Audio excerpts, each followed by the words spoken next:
Assalamualaikum warahmatullahi wabarakatuh. Nama saya Yulita. Saya akan menjelaskan pengaruh bimbingan dan pola asuh orang tua terhadap kemandirian siswa atau siswi dalam memilih karir pada kelas 10 jurusan akuntansi SMK Segara Wiyata. Ini adalah nama anggota saya. Di sini saya akan menjelaskan bab 1, yaitu latar belakang masalah. Latar belakang masalah adalah keluarga merupakan lembaga pertama dalam kehidupan anak, tempat anak belajar dan menyatakan diri sebagai makhluk sosial. Keluarga yang memberikan dasar pembentukan tingkah laku, watak, moral, dan pendidikan bagi anak. Oleh karena itu, peran orang tua sangatlah penting bagi kehidupan anak. Hal ini sangat penting bagi kehidupan anak karena perkembangan anak berawal dari pola asuh kedua orang tua. Anak yang mendapatkan pola asuh yang tepat akan tumbuh dengan sikap dan kepribadian yang baik.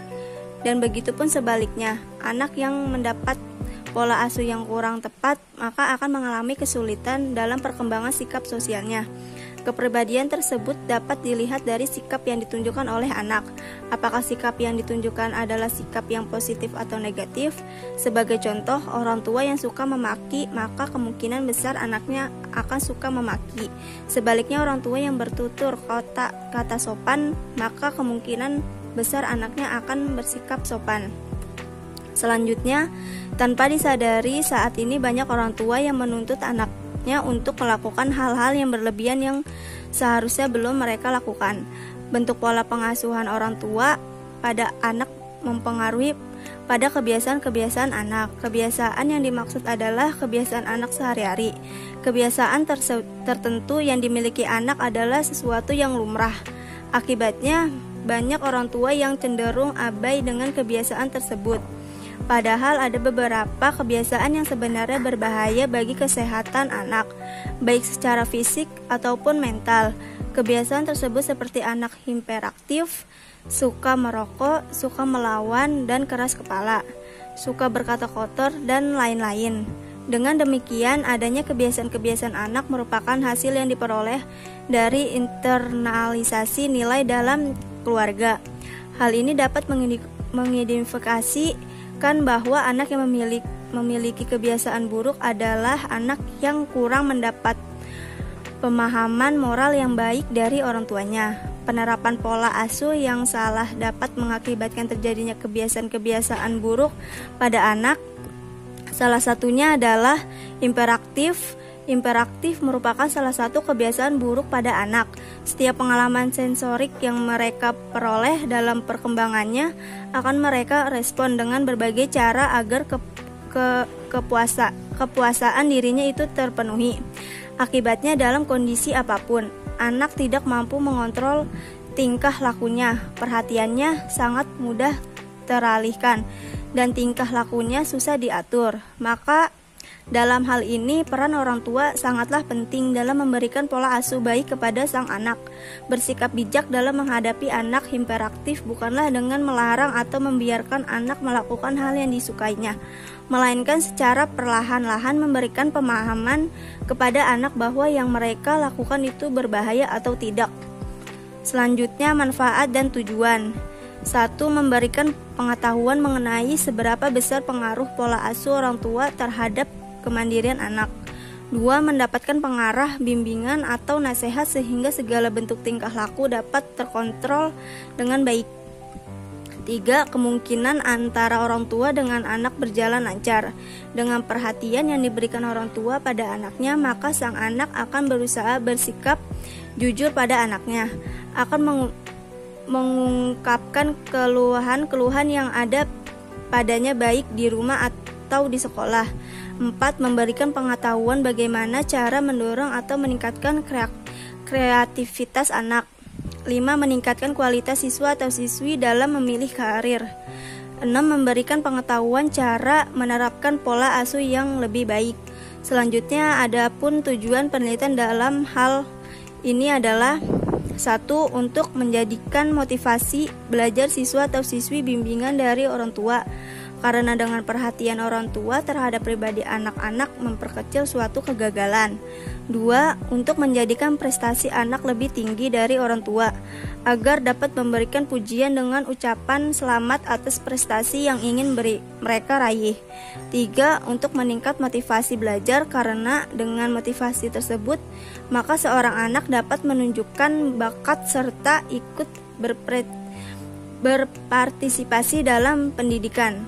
Perkenalkan, nama saya Teresia Gita Francisca. Di sini saya akan melanjutkan dari Yulita. Yang pertama ada manfaat teoritis. A. Untuk mengetahui konsep dari metode penelitian. B. Untuk mengetahui peran dan fungsi dari komunikasi. C. Untuk mengetahui konsep dari pengaruh bimbingan orang tua. D. Untuk mengetahui pentingnya peran orang tua bagi kehidupan sang anak. Yang kedua adalah manfaat praktis. A. Manfaat bagi manusia. Selain dapat memberikan informasi dan pengetahuan penyusunan, makalah ini juga bermanfaat bagi mahasiswa, khususnya untuk menjadi referensi mahasiswa lain untuk membuat makalah. Yang B. Manfaat bagi sekolah. Sebagai masukan bagi sekolah, khususnya pihak yang berperan terkait pengelolaan sistem informasi dan komunikasi sekolah, serta sebagai upaya peningkatan kualitas pendidikan di sekolah tersebut dengan menerapkan teknologi dalam suatu bidang pendidikan. Yang C. Akademis. Manfaat penelitian ini berhubungan erat dengan dalam akademis. Hubungan penelitian ini sendiri juga atas alasan dengan penelitian menjadi referensi penulisan bagi segenap pembaca yang berasal dari kalangan, misalnya masyarakat, mahasiswa, pelajar, atau bahkan dosen atau guru sekalipun. Bab 2, landasan teori. Yang pertama ada perhatian orang tua terhadap kemandirian siswa atau siswi. Perhatian orang tua dapat diartikan sebagai kesadaran orang tua untuk memperdulikan anaknya, baik dalam membimbing anak, mendidik, dan memenuhi kebutuhan anaknya, baik dalam pendidikan agama, segi emosional atau material. Orang tua bisa memperhatikan anaknya dengan membimbing ketika belajar. Hal ini dilakukan untuk mengevaluasi apakah anak telah mempunyai kebiasaan tentang sesuatu yang ditanamkan atau diajarkan. Apakah untuk menguatkan kebiasaan itu diperlukan ganjaran atau hukuman. Pengawasan di sana juga berlaku juga untuk menghindar anak dari bahaya-bahaya yang merugikan perkembangan baik jasmani maupun rohani. Setelah bimbingan pengawasan, kemudian orang tua memotivasi anak belajar. Dalam proses belajar, motivasi sangat diperlukan sebab seseorang yang tidak mempunyai motivasi dalam belajar tidak akan mungkin melakukan aktivitas belajar. Yang kedua ada hasil belajar. Hasil belajar dapat dijelaskan dengan memahami dua kata yang membentuk, yaitu hasil dan belajar. Belajar dilakukan untuk menguasakan adanya perubahan perilaku pada individu yang belajar. Perubahan perilaku ini merupakan perolehan yang menjadi hasil belajar, sehingga hasil belajar merupakan penilaian hasil usaha dari kegiatan belajar yang dinyatakan dalam bentuk simbol, angka, huruf maupun kalimat yang dicapai anak didik dalam waktu tertentu. Setelah itu ada tanggung jawab orang tua. Secara sederhana, peran orang tua dapat dijelaskan sebagai kewajiban orang tua kepada anak. Di antaranya adalah orang tua wajib memenuhi hak-hak atau kebutuhan anaknya, seperti hak untuk melatih anak menguasai cara-cara mengurus diri, seperti cara makan, buang air, berbicara, berjalan, berdoa, sungguh-sungguh membekas dalam diri anak karena berkaitan erat dengan perkembangan dirinya sebagai pribadi. Sikap orang tua sangat memengaruhi perkembangan anak. Sikap menerima atau menolak, sikap kasih sayang atau acuh tak acuh, sikap sabar atau tergesa-gesa, sikap melindungi atau membiarkan secara langsung memengaruhi reaksi emosional anak. John Locke mengemukakan posisi pertama di dalam mendidik seorang individu terletak pada keluarga. Konsep tabula rasa John Locke menjelaskan bahwa individu adalah ibarat sebuah kertas yang membentuk dan coraknya tergantung kepada orang tua bagaimana mengisi kertas kosong tersebut sejak bayi. Melalui pengasuhan, perawatan, dan pengawasan yang terus-menerus, diri serta kepribadian anak dibentuk dengan nalurinya, bukan dengan teori. Orang tua mendidik dan membina keluarga. Tanggung jawab orang tua terhadap anaknya dalam hal pengasuhan, pemeliharaan, dan pendidikan anak sebagai berikut. Yang pertama ada pendidikan dan pembinaan akidah. Yang kedua ada tanggung jawab pendidikan dan pembinaan akhlak. Yang ketiga ada tanggung jawab pemeliharaan kesehatan anak. Yang keempat ada tanggung jawab pendidikan dan pembinaan intelektual. Sangat wajar dan logis jika tanggung jawab pendidikan terletak di tangan kedua orang tua dan tidak bisa dipukul kepada orang lain karena ia adalah darah daging. Kecuali berbagai keterbatasan kedua orang tua ini, maka sebagai tanggung jawab dan pendidikan dapat dilampahkan kepada orang lain, yaitu melalui sekolah. Nama saya Inggit Marcelia, saya akan melanjutkan dari Teresia Gita, bab 3, hasil dan pembahasan. 1. Tinjauan pengaruh bimbingan orang tua terhadap anak. Tinjauan terhadap pengaruh bimbingan orang tua kepada anak tentu sangatlah berpengaruh besar bagi kehidupannya nanti karena orang tua adalah guru yang mempunyai banyak tanggung jawab untuk membimbing, memberi semangat, serta mengajarkan anak-anaknya tentang nilai-nilai spiritual, moral, dan sosial, serta mengajarkan prinsip-prinsip kehidupan sehingga anak memahami dan melaksanakannya. 2. Prosedur sistem berjalan. 1. Siswa masuk kelas. 2. Guru jam pertama mengajar dan mengabsen siswa atau siswi. 3. Data absensi tersebut diinput ke dalam buku absen kelas dan buku absen guru.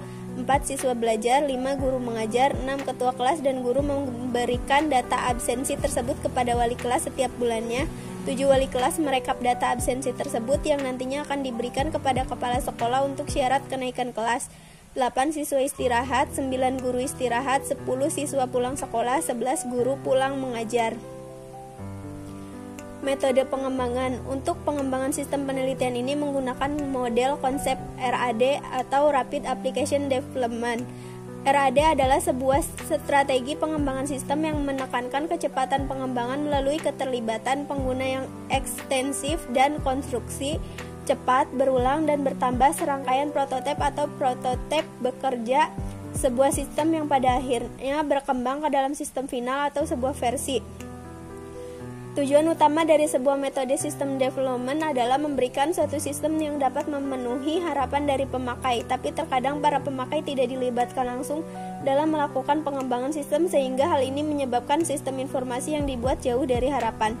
Metode RAD mempunyai 3 tahap utama, yaitu model pengembangan RAD memiliki 4 fase, yaitu fase perencanaan, syarat-syarat, fase perancangan, fase konstruksi, dan fase pelaksanaan. Berikut adalah penjelasan masing-masing fase dalam penelitian ini. 1. Fase perencanaan syarat-syarat. Pada tahap ini dilakukan pengidentifikasian tujuan aplikasi atau sistem serta untuk mengidentifikasi syarat-syarat informasi yang ditimbulkan dari tujuan-tujuan tersebut. Pada tahap ini peneliti melakukan analisis kebutuhan. 2. Fase perancangan. Pada tahap ini adalah melakukan proses desain dan melakukan perbaikan-perbaikan apabila masih terdapat ketidaksesuaian desain antara user dan analis. Untuk tahap ini, keaktifan user yang terlibat sangat menentukan untuk mencapai tujuan, karena user bisa langsung memberikan komentar apabila terdapat ketidaksesuaian pada desain. 3. Fase konstruksi. Setelah desain dari sistem yang akan dibuat sudah disetujui baik itu oleh user dan analis, pada tahap ini programmer mengembangkan desain menjadi suatu program. Hal terpenting adalah keterlibatan user sangat diperlukan supaya sistem yang dikembangkan dapat sesuai dengan permintaan user. 4. Fase pelaksanaan. Pada tahap ini dilakukan pengujian aplikasi dengan menggunakan pengujian black box testing, yaitu sebuah pengujian dengan menjalankan setiap fungsi dari aplikasi. Pengujian pada dasarnya adalah menemukan serta menghilangkan bug, kesalahan-kesalahan yang ada di sistem atau perangkat lunak itu. Kesalahan-kesalahan itu dapat diakibatkan beberapa hal utama, antara lain kesalahan saat penentuan spesifikasi sistem, kesalahan saat melakukan analisis permasalahan, kesalahan saat perancangan, serta kesalahan saat implementasi. Konsep kualitas sangat penting demi kepuasan pengguna, juga pengembang. Untuk mencapai kualitas yang diharapkan dari sistem yang kita kembangkan, pada umumnya ada beberapa strategi pengujian yang dapat dilakukan. Strategi-strategi itu adalah 1. Black box testing. Pada pengujian ini kita tidak perlu tahu apa yang sesungguhnya terjadi dalam sistem. Yang kita uji adalah masukan serta keluarannya. Artinya, kita kita berikan apakah sistem memberikan keluaran seperti yang kita harapkan. Dalam pengujian ini kita dapat menggunakan use case diagram serta skenario yang kita kembangkan sebagai panduan. Apakah keluaran sesuai dengan harapan serta kebutuhan pengguna? White box testing. Pengujian jenis ini mengasumsikan bahwa spesifikasi logika adalah penting dan perlu dilakukan pengajuan untuk menjamin apakah sistem berfungsi dengan baik. Tujuan pengujian ini adalah pengujian berbasis kesalahan.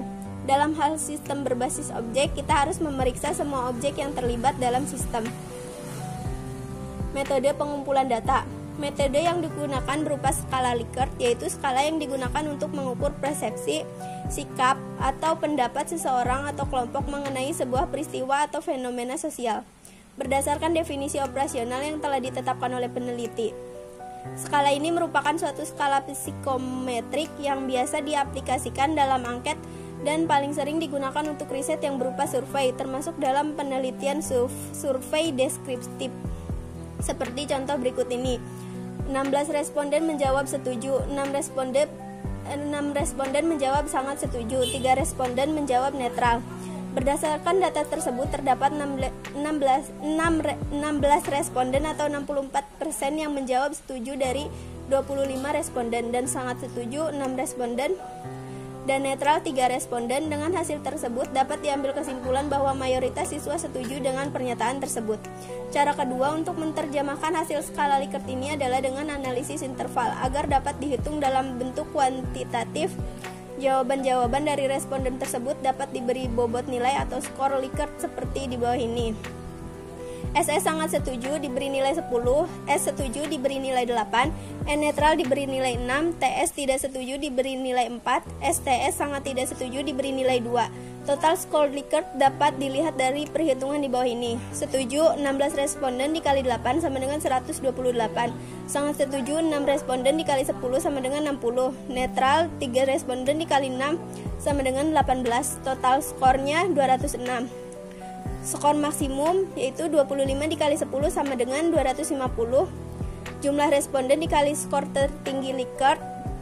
Skor minimum sama dengan 25 dikali 2 sama dengan 100 atau jumlah responden dikali skor terendah Likert. Indeksnya total skor atau skor maksimum dikali 100 indeks sama dengan 206 per 250 dikali 100.